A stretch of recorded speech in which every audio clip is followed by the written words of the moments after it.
Hello student, नमस्ते। आज हम tenth class geography resource and development के कुछ टॉपिक्स के बारे में बात करेंगे। हमारा टॉपिक है energy saved is energy produced comment. Energy save करना, इसका मतलब है एनर्जी को प्रोड्यूस करना।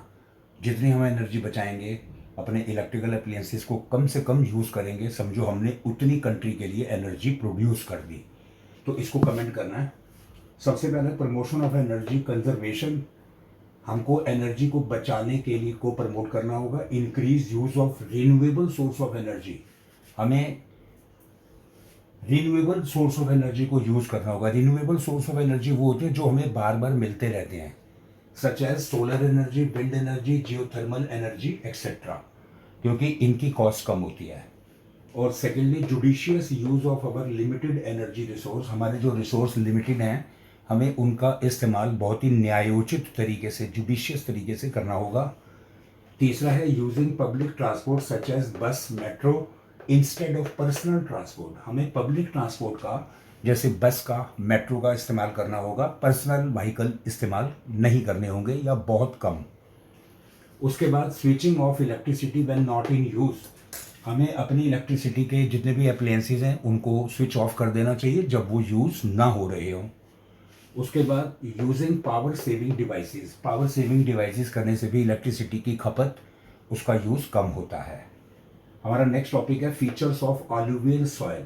आपको बता दिया जाए, हमारे देश में सबसे ज़्यादा ऑल्यूवियल सॉइल पाई जाती है, क्योंकि ऑल्यूवियल सॉइल जो है वो क्रॉप के ग्रोथ के लिए बहुत अच्छी होती है। हमारी जितनी भी फूड हैं वो सारे ऑल्यूवियल सॉइल में ही मोस्टली प्रोड्यूस किए जाते हैं। तो इसके फीचर बता रहे हैं हम। सबसे पहले consist of sand, silt and clay. इस ऑल्यूवियल सॉइल में सैंड, सिल्ट और क्ले तीनों चीज़ें पाई जाती हैं। Contain adequate proportion of potash, phosphoric acid and lime. इस ऑल्यूवियल सॉइल में पोटैश, फास्फोरिक एसिड और लाइम पाए जाते हैं। ये एक तरह के सॉइल को पावर देते हैं। उसके बाद suitable for the growth of sugar cane, alluvial soil sugar cane, paddy, wheat and other cereals and pulses, दालों को पैदा करने के लिए इस्तेमाल किए जाते हैं। पैडी मीन्स राइस, यानी धान जिसको आप बोलते हो। और alluvial soil is found in northern plains such as Punjab, Haryana, Uttar Pradesh, Madhya Pradesh etcetera. ये हमारे नर्दर्न एरिया है जो इंडिया का, नर्दर्न प्लेन्स, उसमें ये पाई जाती है। ठीक है। टॉपिक है कि what is resource planning. Resource planning क्या है और व्हाई इट इज़ एसेंशियल, ये क्यों एसेंशियल है, क्यों ज़रूरी है। क्योंकि रिसोर्स की प्लानिंग हमें करनी पड़ेगी, रिसोर्स डिप्लीट होते चले जा रहे हैं। तो the strategy for planned and judicious utilisation of resource, हम रिसोर्स का यूटिलाइजेशन अगर प्लान्ड और जुडिशियस तरीके से करेंगे तभी रिसोर्स की प्लानिंग हो पाएगी, तभी हम रिसोर्स को सेव कर पाएंगे।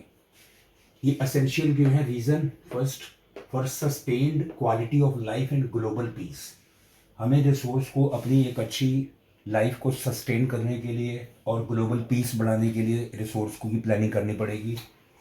Must not be put to wrong use, हमें रिसोर्स का गलत इस्तेमाल नहीं करना होगा, रॉन्ग यूज़ नहीं करना होगा। Accumulation of resources in a few hands also restricted.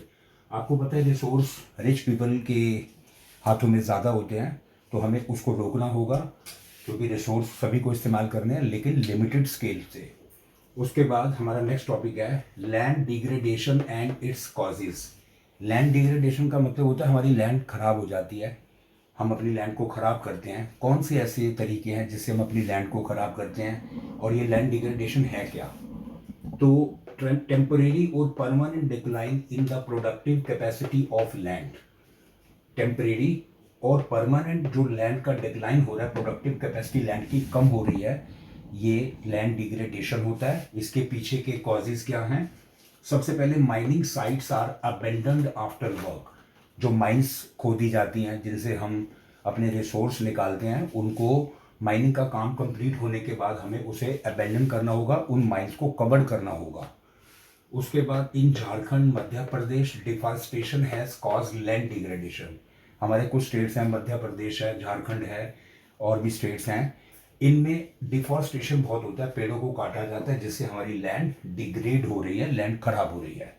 और third, over irrigation in Punjab and Haryana cause land degradation. Punjab और हरियाणा में हमारे फार्मर क्या करते हैं, ओवर इरिगेशन कर देते हैं, जिससे क्रॉप भी खराब होती है और लैंड भी डिग्रेड हो जाती है।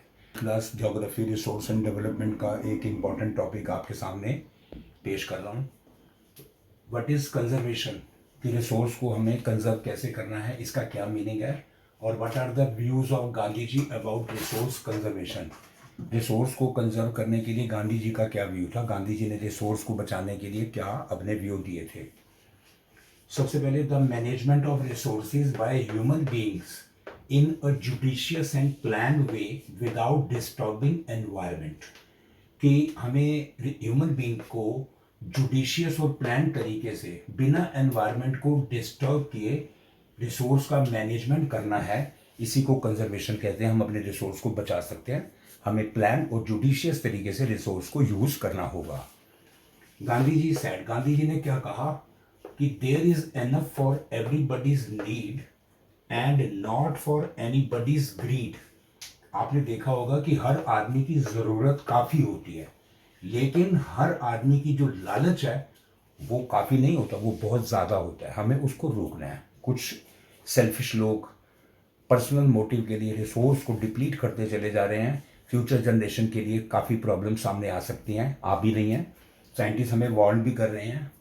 गांधी जी ने आगे कहा, he stated that the root cause for resource depletion at the global level was the greedy and selfish individual.